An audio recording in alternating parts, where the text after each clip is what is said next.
Dear students, मैं Jyoti Saxena, government MS college Bikaner.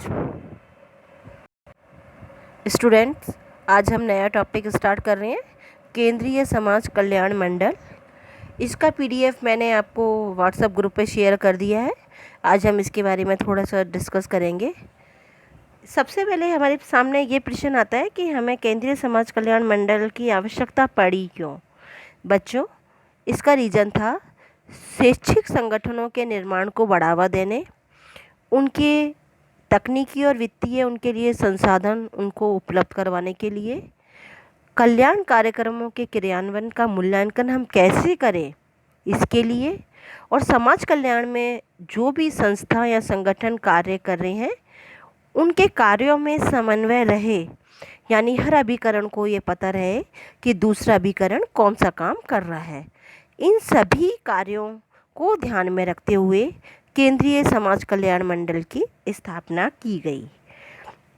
केंद्रीय समाज कल्याण मंडल की स्थापना के लिए अगस्त 1953 में भारत सरकार के शिक्षा मंत्रालय ने के एक प्रस्ताव के द्वारा केंद्रीय समाज कल्याण मंडल की स्थापना की गई।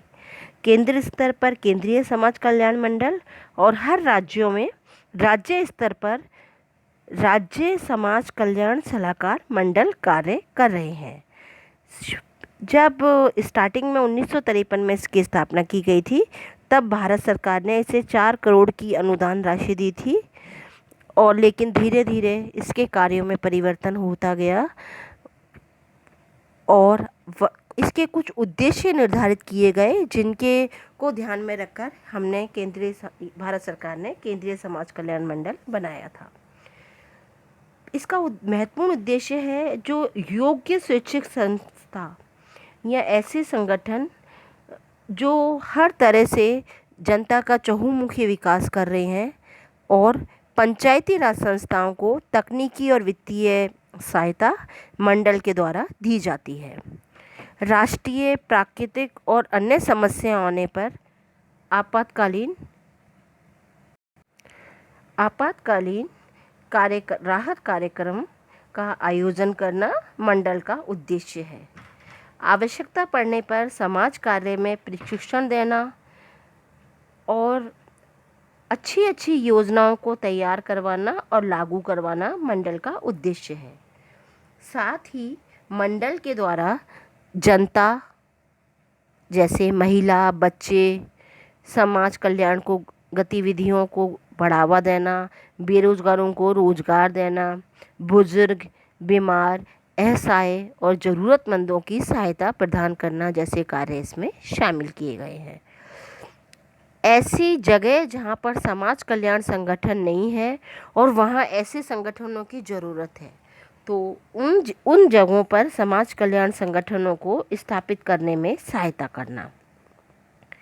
कई बार केंद्र और राज्य सरकार के द्वारा सामाजिक कल्याण गतिविधियों पर सहायता या अनुदान दिया जाता है, लेकिन कई बार वास्तव में वो सहायता या अनुदान वांछित व्यक्ति या जिस व्यक्ति को उसकी आवश्यकता है वहाँ तक वो सहायता नहीं पहुँच पाती। ऐसे में मंडल के द्वारा केंद्र और राज्य सरकार के द्वारा जो भी गतिविधियाँ संचालित की जा रही है उनमें समन्वय स्थापित किया जाता है। मंडल के द्वारा वो अभिकरण जो समाज की चहुमुखी विकास में लगे हैं, यानी समाज के पिछड़े वर्ग का विकास कर रहे हैं, उनका कल्याण कर रहे हैं, उन्होंने और वो अनुदान ले रहे हैं, लेकिन उनके कार्यक्रम कैसे हैं, यानी क्या वो वास्तव में जनता की सहायता कर रहे हैं, इन कार्यक्रमों का मूल्यांकन आयोग के द्वारा या मंडल के द्वारा किया जाता है। साथ ही केंद्रीय समाज कल्याण मंडल के द्वारा सर्वेक्षण, अनुसंधान और मूल्यांकन के माध्यम से सामाजिक विकास में जो संगठन लगे हैं उनकी क्या क्या आवश्यकता है, उनकी क्या क्या उम्मीद है, उनकी क्या समस्या है, उनका कैसे समाधान किया जा सकता है, इन सारी बातों का अध्ययन केंद्रीय समाज कल्याण मंडल के अंदर किया जाता है।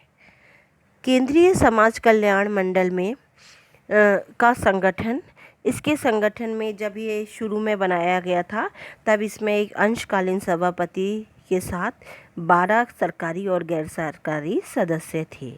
जैसे ही मंडल बना तो ये लगा कि मंडल में जो अध्यक्ष बनाया जाए वो ऐसा व्यक्ति हो जो अनुभवी हो, समाज सेवी हो, यानी उसे समाज कल्याण का अच्छा अनुभव हो।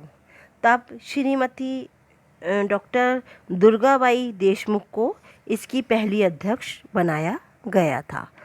साथ ही स्टार्टिंग में जब ये स्टार्ट हुआ था तब इसमें 4 सरकारी सदस्य थे जिन्हें वित्त विभाग, शिक्षा, स्वास्थ्य और श्रम मंत्रालय से लिया जाना था, और 7 गैर सरकारी सदस्य थे जिनमें लोकसभा से, राज्यसभा से और समाज सेवी संस्थाओं में से लिया जाता था।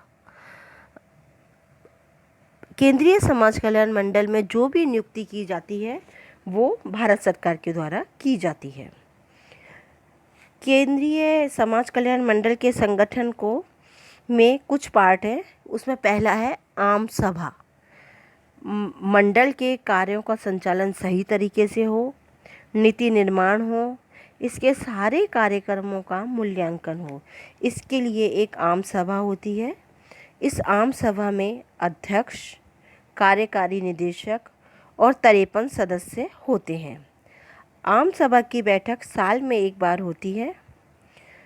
इस बैठक में केंद्रीय समाज कल्याण मंडल के लेखों, प्रगति, बजट, उसके कार्यों और लेखा अंकेक्षण पर विचार विमर्श होता है। वर्तमान में केंद्रीय समाज कल्याण मंडल की आम सभा में एक अध्यक्ष और 55 सदस्य हैं। केंद्रीय समाज कल्याण मंडल की जो सदस्य हैं वो इस प्रकार हैं। सभी राज्यों के राज्य समाज कल्याण सलाहकार मंडल के अध्यक्ष इसके सदस्य हैं। 2 सदस्य लोकसभा से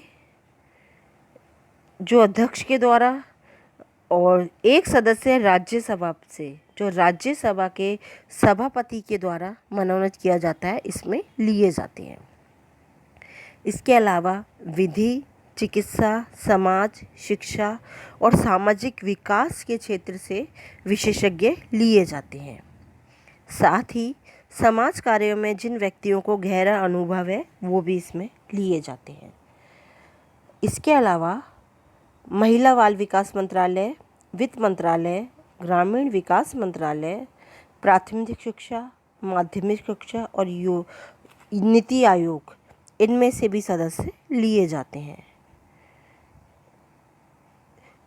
इसके अलावा केंद्रीय समाज कल्याण मंडल का अध्यक्ष इसका सदस्य होता है। साथ ही कार्यकारी निदेशक भी इसका सदस्य होता है। इसके बाद इसमें आती है कार्यकारी समिति। मंडल की एक कार्यकारी समिति होती है जो स्थायी होती है। इसमें 15 सदस्य होते हैं। ये समिति साल में 6 बार अपनी बैठक बुलाती हैं।